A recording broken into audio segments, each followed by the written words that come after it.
உனக்கு நடப்பது, உனக்கு நிகழ்வது எல்லாம் நன்மைக்கே என்று எடுத்துக்கொள்.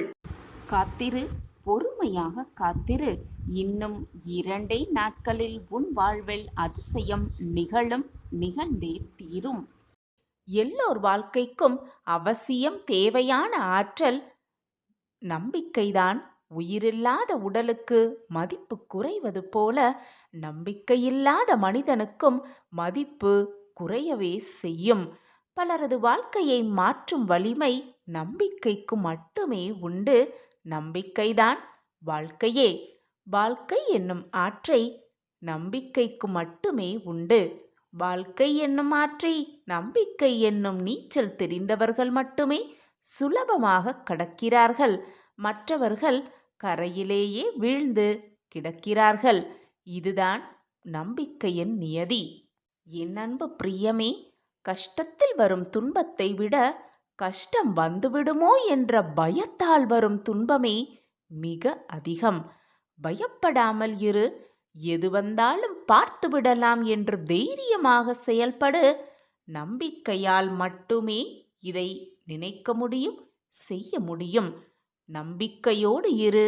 நம்பிக்கைதான் வாழ்க்கையே. நம்பிக்கை எங்குமே இருக்கிறது.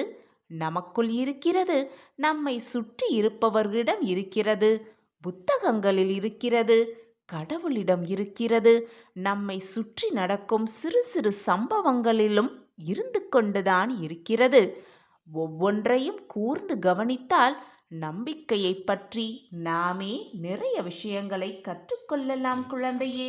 எந்த ஒரு விஷயம் செய்யும் பொழுதும் நம்பிக்கையாக நாம் இதை செய்தால் நிச்சயமாக வெற்றி அடைவோம் என்ற நம்பிக்கையோடு செய்தால் நிச்சயமாக வெற்றி பெற்றுவிடலாம். அதை விட்டுவிட்டு வெற்றி பெறுவோமா, இதை செய்ய நம்மால் முடியுமா என்று கேள்விக்குறியோடே செய்ய ஆரம்பித்தால் நிச்சயமாக ஏதாவது ஒரு தடங்கள், சோதனைகள் வரத்தான் செய்யும்.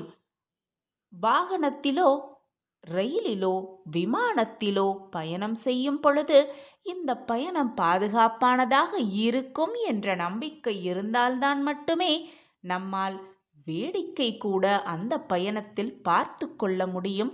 அப்படி இல்லை என்றால் பயத்தோடும் நடுக்கத்தோடும் தான் அந்த பயணம் முடியும்.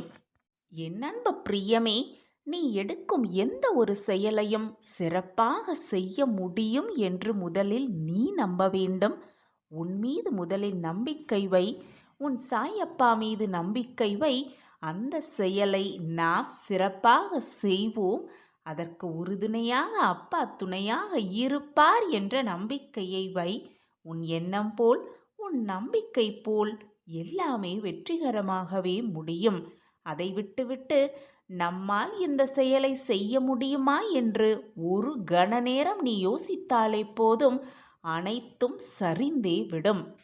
என் அன்பு பிரியமே, சந்தேகம் இருக்கும் இடத்தில் சந்தோஷம் இருக்காது பிள்ளையே.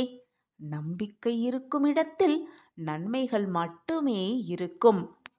ஒருவர் தானே ஏற்படுத்தி கொள்ளலாம் நம்பிக்கையை. அப்படி இல்லாமல் மற்றவர்களின் நிர்பந்தத்தால் கூட நம்பிக்கை ஏற்படுத்தி கொள்ளலாம். உன்னுடைய உழைப்பு என்றுமே வீணாகாது குழந்தையே. வாழ்க்கையில் முன்னேற வேண்டுமானால் உன்னை பற்றிய மற்றவர்களின் மதிப்பீட்டுகளிலிருந்து உன்னை மேம்படுத்த உனக்கு என்ன தேவையோ அதை மட்டும் நீ எடுத்துக்கொண்டாலே போதும். மற்றதையெல்லாம் கவனத்தில் எடுத்துக்கொள்ளாதே. உனக்கு தேவையற்ற வீண் சொற்களை மறந்தும் கூட காதில் வாங்கி போட்டுக் கொள்ளாதே. உனக்கு தேவையில்லாத அந்த சொற்களையெல்லாம் உன் மனதில் தேக்கி வைத்துக்கொண்டு உன்னுடைய வாழ்க்கையின் வளர்ச்சிக்கு நீயே தடைக்கல்லாக மாறிவிடாதே என் பிரியமே. கவலைப்படாதே என் பிரிய கண்மணியே. எப்பொழுதும் என்றென்றும் நான் உன்னோடு இருக்கும் பொழுது எதற்காக பயம் உன் மனதில்? பொதுவாகவே வாழ்க்கையில் நம்மிடம் இருப்பதை விட இல்லாததை நினைத்து நினைத்துதான் துயரப்பட்டு கொண்டே இருப்போம், ஏங்கிக் கொண்டே இருப்போம். வெளிச்சம் இல்லாத இடத்தில் நம் நிழல் கூட நமக்கு துணைக்கு வராது, நமக்கு துணையாக இருக்காது. நிரந்தரமே இல்லாத இந்த வாழ்க்கையில் எதற்காக இருப்பதை விட இல்லாததை நினைத்து கொண்டு ஏங்க வேண்டும்? ஏங்கிக் கொண்டிருந்தாலே துன்பம் தானாக வந்துவிடும். துயரம் தானாக நம்மை வந்து தொற்றிக்கொள்ளும். குழந்தையே, ஏக்கத்தை முதலில் நிறுத்திவிடு. உன் வாழ்க்கையை மற்றவர்கள் வாழ்க்கையோடு ஒப்பிட்டு பார்க்காதே. அவரவர் செய்த கர்ம வினைப்படிதான் அவரவர் வாழ்க்கையில் கஷ்டங்களையும் சோதனைகளையும் அனுபவிப்பார்கள் என்பதை புரிந்து கொண்டு செயல்படு. அனைவருக்குமே நல்லவனாக இருக்க வேண்டும் என்று நினைத்தால் அது போலியான முகமூடியாகத்தான் இருக்கும். சாயிநாதரே, மற்றவர்கள் அதிக முயற்சி செய்யாமல் தங்கள் வாழ்க்கையில் வெற்றி பெற்று பிரகாசிக்கிறார்கள், போதுமான வருமானத்தை ஈட்டுகிறார்கள். ஆனால் என்னை மட்டும் ஏன் என் வாழ்க்கையில் தோல்வியடைவ செய்து கொண்டே இருக்கிறீர்கள் என்று நீ என்னிடம் கேட்பது எனக்கு புரிகிறது கண்மணியே. என் அன்பு பிரியமே, ஒவ்வொரு விஷயத்திலும் சாயப்பா என் கூடவே இருக்கிறார் என்று முதலில் எண்ணுவதை நிறுத்திவிடு என் குழந்தையே. உன் வாழ்க்கையில் சாயப்பா இருக்கிறார் என்று எண்ணிக்கொள். அதற்கு மாறாக என் வெற்றி தோல்விக்கு சாயப்பாதான் காரணம், கடவுளே வாழ்க்கை என்று நினைக்காதீர்கள். நான் நிச்சயமாக ஒரு நாள் வெற்றி பெறுவேன் என்று உன் நம்பிக்கையை உன்மீது நீ வைக்கும் பொழுது அதற்கு எல்லை இல்லாமல் போய்விடுகிறது. உன் முயற்சிகள் ஒருபோதும் வீணாவதில்லை என் பிள்ளையே. ஒவ்வொரு தோல்வியும் ஒவ்வொரு அனுபவமே என்று எடுத்துக்கொண்டு அந்த அனுபவத்தை வைத்துக்கொண்டு வாழ்க்கையில் எப்படி முன்னேறலாம் என்பதை சிந்தனை செய். உன் வாழ்க்கையில் தோல்விகள் என்பது ஒரு மிகவும் வலுவான அஸ்திவாரம் என்பதை புரிந்து கொள். அந்த தோல்வி என் அஸ்திவாரத்தின் மேல் ஒவ்வொரு அடியாக எடுத்து வைத்து நாம் மேலே சென்றால் எக்காரணம் கொண்டும் உன்னுடைய அஸ்திவாரத்தை யாராலும் அசைக்கவே முடியாது என் பிள்ளையே. ஆனால் அதற்கு நீ உன்மீது முதலில் நம்பிக்கை வைக்க வேண்டும். உன்மீது முழு நம்பிக்கை நீயே கொண்டிருந்தால் இந்த கேள்வி வந்திருக்காது. என் வாழ்க்கை மட்டும் ஏன் இவ்வளவு கஷ்டத்திலும் சோகத்திலும் போய்கொண்டிருக்கிறது சாயிநாதரே என்று இந்த கேள்வியை நீ எழுப்பி இருக்கவே மாட்டாய். அனைத்திற்கும் சாயி இருக்கிறார் என்று சொல்லிக்கொண்டு உன் வேலையை நீ செய்யாமல் இருந்தால் எப்படி என்னால் உன்னை வெற்றி பெற முடியும்? நம்பிக்கையோடு உன் வேலையை நீ திறம்பட செய்து கொண்டே இரு. உன் காரியத்தில் கண்டிப்பாக வெற்றி நிச்சயம். உன்னுடைய உழைப்பிற்கு நிச்சயமாக ஊதியம் கிடைக்கும். உன்னுடைய உழைப்பு என்றுமே வீண் போகாது. உன் வாழ்வில் அற்புதத்தை அந்த உழைப்பே நடத்தி காட்டும். நான் என்ன செய்தாலும் நம்பிக்கையோடு இருந்தாலும் கூட என் மனம் தடுமாற்றம் அடைகிறது, தடுமாறிக்கொண்டே இருக்கிறது. ஒரு நிலையான மனதை வைத்துக்கொள்ள என்னால் முடியவே இல்லையே என்று உன் மனம் ஏங்குவது எனக்கு புரியாமல் இல்லை என் பிள்ளையே. மனம் என்பது எப்பொழுதுமே எதையாவது சிந்தனை செய்து கொண்டே இருப்பதால் எதை பற்றியுமே சிந்தித்து செயல்படாமல் தேவையான முடிவுகளை எடுக்க முடியாமல், நல்ல முடிவுகளை தகுந்த நேரத்தில் எடுக்க முடியாமல் மனம் அலைப்பாய்ந்து கொண்டே இருக்கிறது. குறிப்பாக சின்ன சின்ன விஷயங்கள் நடக்கும் பொழுது அதை பெரிதுபடுத்தி பெரிதாக பார்ப்பதுதான் மனித மனதின் இயல்பு. எதையுமே சுலபமாக கடந்து போக கற்றுக்கொள். எப்பொழுதாவது யாராவது உன்னை திட்டிவிட்டார்களோ அல்லது இழிவாக பேசிவிட்டார்கள் என்றால் அவர்களுக்கு பழிவாங்க வேண்டும், அவர்களை திட்ட வேண்டும் என்ற சூழ்நிலையில் நீ இல்லாத பொழுது, அவர்களை எதிருக்கு எதிராக நின்று பேச முடியாத சூழலில் நீ சிக்கி தவிக்கும் பொழுது உன் மனமானது அந்த விஷயத்தை பெரியப்படுத்தி அவர்களை திட்டுவது போல, அடிப்பது போல ஒரு கற்பனையை உன் மனதிற்குள் உருவாக்கி அந்த நிமிடத்தில் உன்னை சாந்தப்படுத்தும்.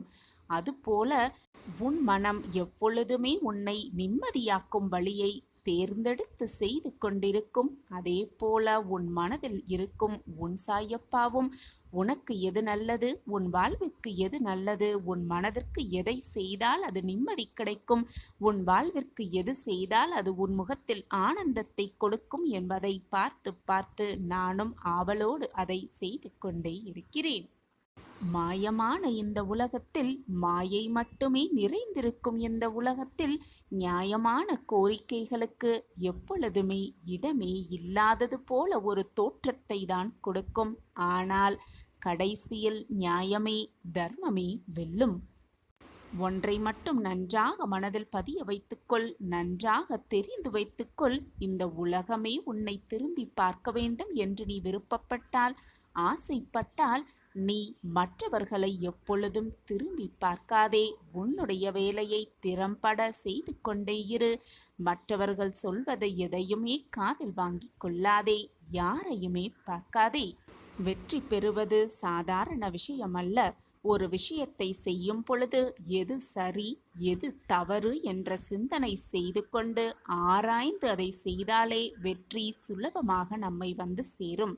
எதை பற்றுமே சிந்திக்காமல், எதை பற்றுமே யோசனை செய்யாமல் செய்வதை அப்படியே செய்து கொண்டிருந்தால் அது திருப்தியில்லாத ஒரு செயலாகத்தான் முடியுமே தவிர வெற்றியை உன்னிடம் கொண்டு வந்து சேர்க்காது. வார்த்தை கூர்மையாகிவிட்டால் அது நம்மையே சிதைக்கக்கூடும். பொறுமையாக இருக்க வேண்டிய இடத்தில் பொறுமையாக இருந்துவிட்டு போகலாம். வார்த்தை கூர்மையாக ஆக்கிவிட்டால் அது திரும்ப மீண்டும் நம்மையே வந்து தீண்டும் என்பதை மனதில் வைத்துக்கொண்டு ஒவ்வொரு வார்த்தையையும் பேச பழகு. சின்னம் சிறிய விஷயத்தை கூட பெரிய விஷயமாக எடுத்து உன் மனதை போட்டு அழுத்தி கொண்டிருக்கிறாய். நான் கூறுவது சரிதானே என் பிள்ளையே? பொறுமையை கையாண்டு வாழ்பவர்கள் வாழ்வில் என்றுமே தோற்றதே இல்லை, வெற்றியை மட்டுமே அனுபவித்திருக்கிறார்கள். மற்றொருவர் எந்த விதத்தில் உன்னை அலட்சியம் செய்தாலும், உன்னை அலட்சியப்படுத்தினாலும் கூட நீ அதை மனதில் வாங்கிக் கொள்ளாதே. ஒரு நொடி கூட அதை முன்னிலைப்படுத்தி உன் மனதை காயப்படுத்தாதே. ஏனென்றால் புறக்கணிப்பு என்ற இடத்தில்தான் உனக்கான சரித்திரத்தை நான் உருவாக்கி கொண்டிருக்கிறேன் என்பதை தீர்க்கமாக நம்பு. எங்கு நீ புறக்கணிக்கப்படுகிறாயோ அந்த இடத்திலிருந்துதான் உனக்கான வாழ்வு ஆரம்பிக்கிறது. உனக்கான புது அத்தியாயம் காத்து கொண்டிருக்கிறது என்பதை பக்குவமாக மனதில் பதிய வைத்துக்கொள். அந்த நொடியிலிருந்துதான், எந்த இடத்தில் நீ புறக்கணிக்கப்படுகிறாயோ அந்த நொடியிலிருந்துதான் நீ மிகப்பெரிய விருட்சமாக வளர்ந்து நிற்கப் போகிறாய் என்பதுதான் உண்மையிலும் உண்மை. நான் மட்டும் எப்பொழுதும் அனுசரித்து போய்கொண்டே இருக்க வேண்டுமா? மற்றவர்கள் அவர்கள் வேலையை செய்து கொண்டுதான் இருப்பார்கள். ஆனால் நான் மட்டும் எப்பொழுதும் அனுசரித்து போய்கொண்டே இருக்க வேண்டுமா என்று மட்டும் நினைக்காதே. அப்படி நினைக்கும் பொழுது உன் எதிரில் உள்ளவர்கள் சண்டை சச்சரவு என்று நினைத்து கொண்டிருப்பார்கள். அப்பொழுது அவர்களுக்கு நேர் மாறாக நீ சகித்து கொள்ள பழகிக்கொண்டால், அனுசரித்து போக பழகிக்கொண்டால், பொறுமையாக இருக்க கற்றுக்கொண்டால் அதுவே உன் வாழ்விற்கு கவசமாக உன்னை தாங்கி நிற்கும். அமைதியாக இருந்து கொண்டு உன் மனதை நீயே தியானமாக வைத்துக்கொள். உன் மனம் பூங்காவனமாக மாறிவிடும். உன் வாழ்வே சோலைவனமாக உனக்கு திரும்பி நிற்கும். உன்னுடைய கோபங்கள், ஆதகங்கள், வெறுப்புகள், பிரச்சனைகள் எல்லாமே உன் முன்னாக அந்த அமைதியாக நீ இருக்கும் சூழ்நிலையில் உன்னிடம் அவைகள் அனைத்துமே மண்டியிட்டு உன்னை விட்டு விலகிவிடும். உன் மனம் பூங்காவனமாக மிக அமைதியான சூழ்நிலையில் தழும்பி நிற்கும். இவையெல்லாம் உன்னை விட்டு விலகினாலே உனக்கிருக்கும் துன்பங்கள் அனைத்துமே சரி பாதியாக உன்னை விட்டு விலகிவிடும். வாக்குவாதமோ சண்டையோ கோபமோ எதற்குமே ஒரு தீர்வு அல்ல. அமைதிதான் மிகப்பெரிய தீர்வு என்பதை புரிந்து கொண்டு பொறுமையாக எது வந்தாலும் அமைதியாக உன் மனதை பக்குவமாக வைத்துக்கொள். அதுவே உன் வாழ்விற்கு மிகப்பெரிய நிம்மதியை கொடுத்து கொண்டே இருக்கும். மனம் நிம்மதியாக இருந்தாலே போதும். தேவையில்லாத பிரச்சனைகள், தேவையில்லாத குழப்பங்கள் உன் மனதில் எழ வேண்டிய அவசியமே இல்லை. நான் எப்பொழுதும் உனக்காக இங்கு வேலை செய்து கொண்டிருக்கிறேன். உனக்கான அற்புதத்தை நடத்தவே நான் இங்கு வேலை செய்து கொண்டிருக்கிறேன். அதற்காக நான் வாழ்ந்து கொண்டிருக்கிறேன். அதற்காகத்தான் நான் பிறப்பெடுத்திருக்கிறேன் என்பதை பக்குவமாக நம்பு. வாய்ப்பு வரும் பொழுது அதை சரியாக பயன்படுத்திக்கொள்.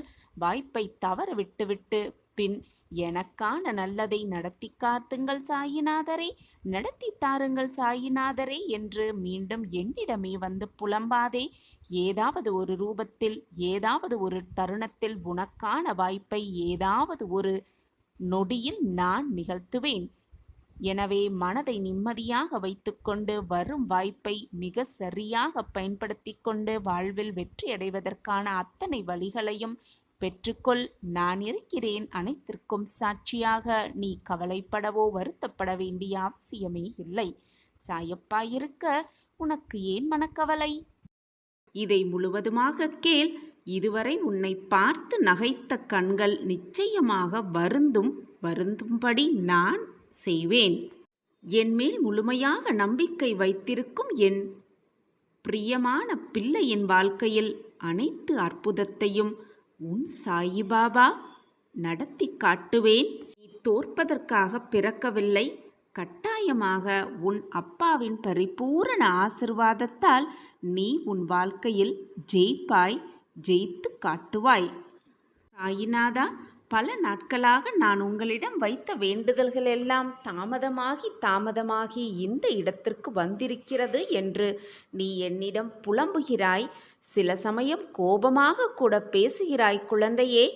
ஆனால் சிறிது நேரம் கழித்து வந்து நீயே என்னை மன்னித்து விடுங்கள் சாயிநாதரே, நாங்கள் உங்கள் மனதை புண்படுத்தியதற்காக என்னை மன்னித்து விடுங்கள் என்று நீயே என்னிடம் வந்து மன்னிப்பும் கேட்கிறாய்.